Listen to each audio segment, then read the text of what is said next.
Meuf, excuse-moi. C'est toi qui fais les vidéos sur TikTok? Exactement, je t'explique ça de suite. Ah, super, merci. À Ravi cette de te rencontre. rencontrer. Où est-ce qu'on est là? Écoute, là on est aux Deux Magots. Je connais l'importance des terrasses parisiennes. Il y a une vraie histoire. C'était la réunion de tous les grands penseurs de la fin du 19e siècle au début du 20e siècle. Les Deux Magots ont été traversés tout le 20e siècle par les plus grands penseurs, que ce soit de Sartre à Simone de Beauvoir. D'ailleurs, la place a été renommée. Tu me parles d'histoire, etc., mais t'es pas historienne. Non, j'aurais bien aimé être historienne, mais malheureusement non. J'ai toujours été fan d'histoire, j'ai deux passions dans la vie qui sont les médias et l'histoire. Désolée, mais la phrase de Marie-Antoinette que tu adores répéter en soirée qu'il mange de la brioche est une invention. C'est une nécessité pour moi d'en parler via un canal.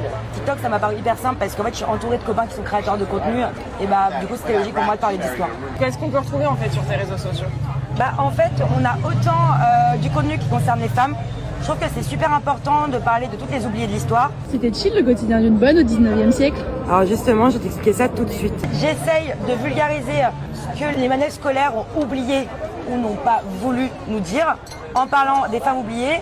Ça peut être une femme française, parisienne comme une étrangère. Elle vit littéralement au Ritz avec un officier nazi. Et d'après les archives, Chanel serait donc l'agent F7124. Je suis parisienne et du coup c'est plus simple pour moi en termes d'inspiration de creuser avec Paris. Après j'essaie de le faire un peu partout. Mais c'est surtout qu'en fait, pour moi l'histoire elle se comprend quand tu la vis. Et du coup ce que j'essaie de faire c'est de vulgariser l'histoire comme si une personne lambda qui a regardé mes TikTok la vivait. Allez aux terrasses de café, la plus grosse richesse reste l'être humain, donc intéressez-vous aux gens.